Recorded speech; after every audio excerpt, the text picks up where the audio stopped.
They are coming to tell us not to take to the street. We shouldn't compare Nigeria with Kenya. Nigeria is bigger than Kenya. If Nigeria is bigger than Kenya, can you prove your bigness? Let other African countries learn from Nigeria. That is what we are saying. So guys, you need to watch this video. You need to see what is happening at the National Assembly. The deputy speaker has come out to beg Nigerians. They said even if it means kneeling down, they are ready to kneel down to beg Nigerians not to protest. They say Nigerian youths should not emulate Kenyan youths, that Kenya is a smaller country. We shouldn't compare Kenya with Nigeria. Can you imagine that? We shouldn't compare Kenya with Nigeria. Kenya is even working better than Nigeria. And these lawmakers are saying we shouldn't copy Kenyans. That Nigerian youths shouldn't storm the street the way Kenyan youths storm the street. You need to watch this video for yourself. Just take a look at this. To the people of Nigeria, your crying is right. Your complaint of hardship is right. But is the solution found in carrying placard and lining the streets? Is the solution found in copying a country lesser than us? The references that are made today to Kenya and all the rest of them, they are smaller country to Nigeria. We are giant of Africa. We must provide a solution that is better and sustainable and lasting.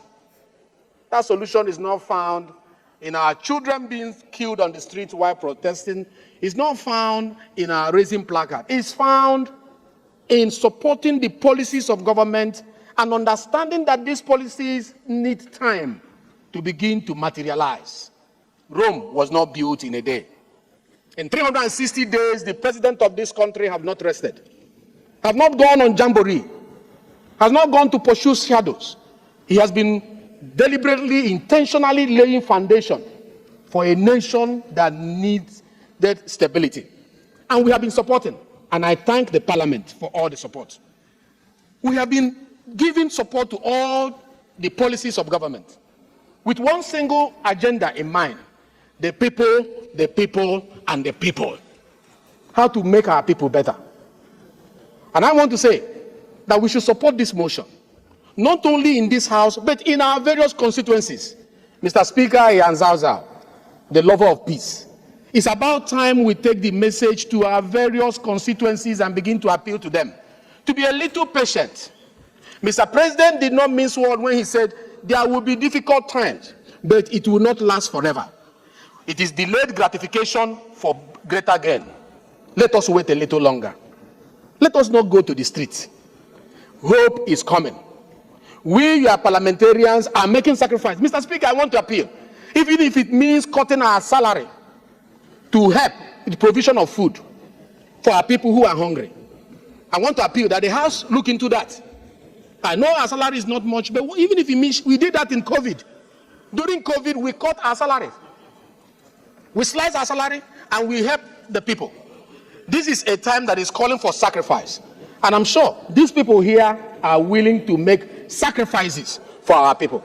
Let them consider our appeal. Mr. Speaker, a gentleman here called me this morning, a member of the parliament. He said, we are young parliamentarians. We want to go to appeal to Nigerians, even if it means kneeling down, asking them to be a little patient. And this parliamentarian is not from APC. This parliamentarian is from opposition party. He said, I'm young, like those who are agitating. I am on social media, like those who are agitating. But I know the effort we are making here to make the nation great. If it means kneeling down to them, we will kneel. The parliament is calling on Nigerians. Please, bear with the government a little longer so that these policies will begin to see the light of the day. Thank you as I appeal to this House to in one voice support and be willing, if the leadership calls, for us to make sacrifices with our salary. Just a little pain for us to be able to provide food for our people. Thank you very much. We have a problem. It is not in doubt, Mr. Speaker. There is no member here who disagrees with the point that there is a problem in Nigeria. But also there is no representative here who doesn't believe that problems that we refer to did not just arise overnight. It is a compilation of years of difficulties that piled up. there's an agreement in our mind also that 1 year is not enough to resolve hydra-headed problems. And as a solution hub, what we are here to do is to find the best plug to fit into the hole that will soothe the pain of Nigerians. Nigeria is bleeding, we agree. We are also Nigerians. My name is Benjamin Okezie Carlo. I represent the good people of Nigeria, starting from Ben, the federal constituency. Mr. Speaker, I'm from Abia State. I rise to support this motion, all-important motion, timely motion, reasonable motion, nation-building motion. A motion that is laid on this floor with an appeal. It's only a man who is patriotic, who believes in nation building, who presents such motion. So I thank you, Honorable Isiaka, for being sensitive as a leader in Nigeria. I know many of us here are sensitive. Many of the representatives here are passionate about our country. That was why we left all the things we are doing to come to be part of a government that will grow our nation.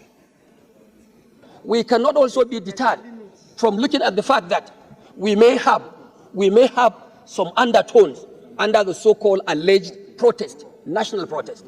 Those undertones may, one way or the other, be having what we call political motivation. I want to believe that when you are talking of hunger, when you are talking of when you are fighting for prosperity, you are talking for national unity and development. Sometimes you have to do a little away with political interests and political motives. We must face ourselves, do the right thing without necessarily imputing unnecessary political motives. And in this regard, Mr. Speaker, I want to say without any fear of contradiction that while we will continue to encourage the government to continue to employ the use of the carrot, but the government must also be firm and stand on standby, not to discard the stick. Use the carrot approach to assuage people, support them, address issues and hardships, but the stick must not be discarded. Because where we find issues, or you have issues with people who have sinister motives to undermine the success of the present-day government, then definitely the stick will come in to address that situation. Mr. Speaker, I want to finally say that being a religious country, a country that is proudly Muslim and Christian people, we are proud of our two religions, that we call on our people to continue to support the government in authority so that we will also answer the call of Allah subhanahu wa ta'ala, where he says clearly in the Holy Quran, Ya ayyuhal lazina amanu, adi'ullah wa adi'u rasula wa ulul amri minkum. Which simply means everyone as a faithful is expected to be loyal to authorities, to be loyal to those who are in authorities, because those in authorities are what we call representatives of God on earth, and will continue to do justice to our people as time goes forward. My name is Honorable Al-Hassan Ado Dogwa. Mr. Speaker, I represent the good people of Dogwa Tudunwada Federal Constituency. Mr. Speaker, Madaki is distracting me, but I still would like to put on the record that I am an APC member. Honorable Ali Madaki, take time. Kano is not just for NNPP alone. I remain an APC member in an NNPP state, and proudly that. Mr. Speaker, honorable members, I would like to first of all start by probably taking from the words of Mr. President, the President of the Federal Republic of Nigeria, President Bola Ahmed Tinubu. I remember in one of his very popular speeches to the nation, he once said that he shared in the grief, he also shared in the pain and the hardship of Nigerian people, how he wished he could have done otherwise. But he promised Nigerians that definitely government will continue to do the right things to be able to assuage and to be able to address the sufferings of Nigerian people. I also would like to put on the record that I rise here to put my voice and my weight behind the mover of the motion and those who have contributed on this motion to advocate for peace. Your Excellency, Mr. Speaker, honorable members, it is my belief that you can only have development when you have peace. You can only have progress when you have peace. You cannot have a stable country when that country does not enjoy peace.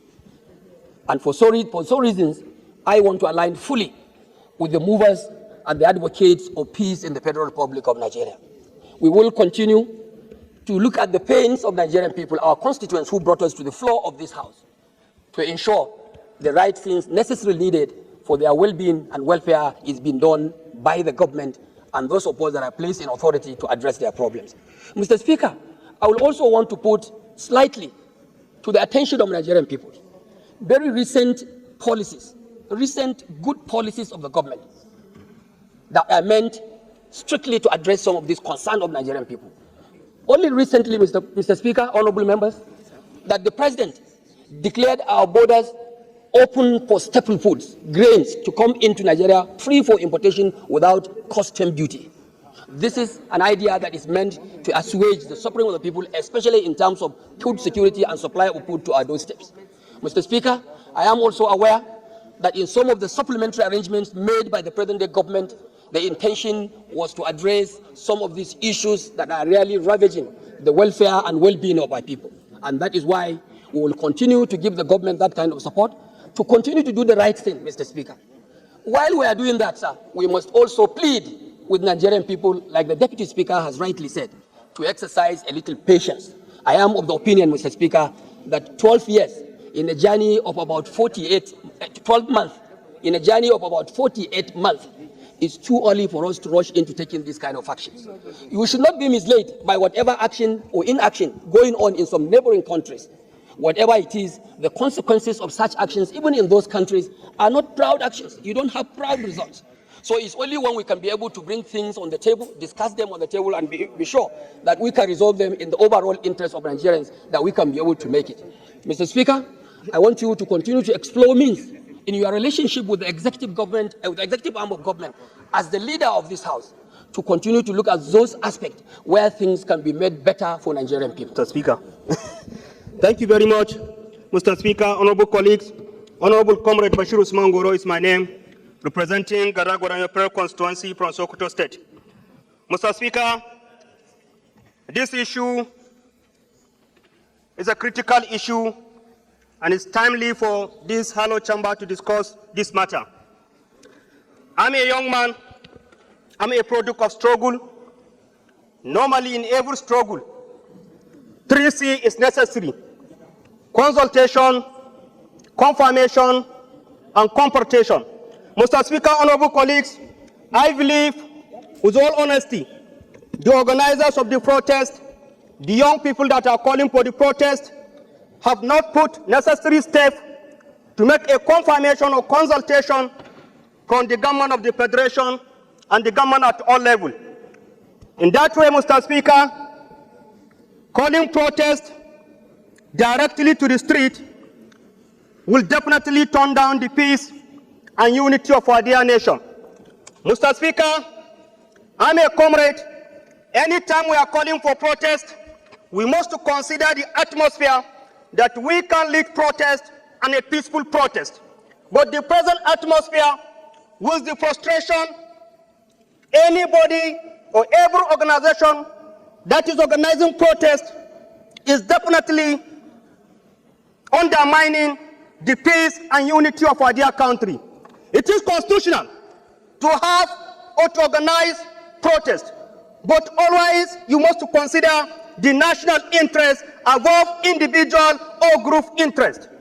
Mr. Speaker, these people that are calling for protest, I believe they don't know what will be the outcome when they go ahead to call for this protest. You can call for protest, but there is always non-state actors at the back door that are waiting to hijack what you think you organize on a peaceful manner. My candid appeal for the young people of the Federal Republic of Nigeria is kindly started on the example of what is currently going in the continent of Africa, that there is a conspiracy of the Western world. do not undermine what your action can cause as far as the economic prosperity, peace, and the progress of your own country. Mr. Speaker, giving a reference, far back 2009, under the aegis of African Youth and Student Association, we organized a mega rally in Sudan, trying to showcase what we believe is unacceptable policies across the African country. But at the end of the day, the protest turned out to be unpeaceful, and the Sudanese that hosted the protest bear the consequences. And now, the same issues is being championed in Kenya. The same issues has been championed in many African countries. Nigerian, always, the case is different. When we started something, we don't know where it is going to be end. So I call for my fellow young people that, yes, I'm a member of opposition extraction, but at this very critical time, it is a matter of dialogue. It is a matter of talks. Talk, consult, before you take a step of confrontation. My fellow young people, understand the situation and allow the policies to strive and see where the necessary way forward. Mr. Speaker, on this note, I want to once more call on my fellow young people to please exercise one more patience to see where the policies direction of this present administration is heading to before making any further confrontation. Please consult, make confirmation before taking any further confrontation step. Thank you very much. Chibok Dambo goes a federal constituency. Mr. Speaker, working alongside and in the same line with the previous speakers, I want to use this opportunity to appeal to all Nigerians, particularly the younger ones, the youth, the women, the vulnerable, that it takes a reasonable period of time to correct what has been damaged for a reasonable period of time. But remember, tough times do not last forever, but tough men do. And there is always a light at the end of every tunnel. Mr. Speaker, honorable members, this government is only 1 year old. We are appealing to our young men to give the government the benefit of the doubt, bearing in mind the people's-oriented policies, programs that is laid down or that are laid down for this government to pursue, especially in the area of school and students' loan. Just yesterday or day before yesterday, the president launched, under the distinguished leadership and chairmanship of a distinguished financial engineer and banker, Jim Ovia. And they stated it categorically that in the next 1 or 2 weeks, students will be allowed to have access to apply to that, and checks have been transmitted or presented to some schools in the country. Secondly, Mr. Speaker, honorable members, we should understand that the current president being spearheaded by Senator Asiwaju Bola Ahmed Tinubu is a democratically elected president, and he has been a Democrat substantial part of his life. You cannot go to market and buy integrity. You cannot go to market and buy position. Asiwaju has been working on that, and I don't think he can do anything to destroy his hard-earned reputation and democratic capabilities. We should give him and any other stakeholder in this government the benefit of the doubt, so that at the end of the day, we can come out. So guys, you can see that these people, they understand that the wrath of the youth will be very heavy on Nigeria. It will be heavy on the economy. I mean, it's going to affect them negatively. And that is why they are begging the Nigerian youths not to come out to protest. But you can imagine telling Nigerians, that they shouldn't protest like the Kenyans, that the Kenyans are different. Kenya is a smaller country to compare with Nigeria. What does that mean? If we say we are the giant of Africa, let's act for God's sake like the giant of Africa. If we say Nigeria has the biggest economy, can we please prove it? If we say Nigeria is the most black populous country in the entire world, can we give value to other countries? Can we prove it? Can we even give value to our own citizens? So we have leadership gap. We have this leadership problem. And we can all, agree to that. That the biggest challenge we have in this country is leadership. When we have somebody who is old, Tinubu is of age. He can't manage this country. And some people were depending on him picking the best of Nigerians to manage his team. Guess what? It's all about Emilokon. It's all about rewarding those who helped him during the election because he feels they will still help him again in the upcoming election. To the detriment of the Nigerian people, to the detriment of, the lives of poor Nigerians. They just want to satisfy themselves, to pay themselves, for one thing or the other, but allowing Nigerians to suffer. That is where the problem is. So, guys, you have seen it for yourself that these people, they don't have anything to offer us. They are not there to serve the interests of Nigerians. Honestly, like you can see it for yourself, they are not there. Why are they not talking about cutting down their salaries? Why are they not talking about cutting down their allowances? They are rather begging Nigerians not to come out to protest. And this is one of the things that we should not accept. They know that the wrath of the Nigerian youth will be heavy on them, and that is why they are making all this move. But guess what? Nigerians have made up their mind that come 1st of August, Nigerians are storming the street. It's going to be a very long protest. We want to take back our country. Power belongs to the citizens, not to these few hands who think Nigeria is their father's property and they've monopolized everything. Even juicy positions belong to these senators. Why? Nigerians, why? There is no going back to this protest. We must take back our country. This country belongs to the people of Nigerians, not to the few hands that call themselves leaders and they have nothing to show for that. Let me know what you think about this in the comment section below. Please don't forget to subscribe to the channel and turn on the notification bell. Thank you. So, guys, the Deputy Speaker has come out to beg Nigerians not to take to the street to protest against this government. Can you imagine? These people say we shouldn't compare Nigeria with Kenya, that Kenya is a smaller country, that we shouldn't storm the street the way the Kenyan Gen-Zs storm the street. That is it. But guess what? Instead of them to be talking about cutting down their allowances, cutting down, their salaries, cutting down all the SUVs they've been buying for themselves every new tenure, or every 4 years they are buying new set of vehicles, they are renovating their offices, they are doing this, they are doing that for themselves. Instead of telling Nigerians that they are going to cut down on the cost of governance so as to have enough to build good schools, good hospitals, good roads, and other things for Nigerians,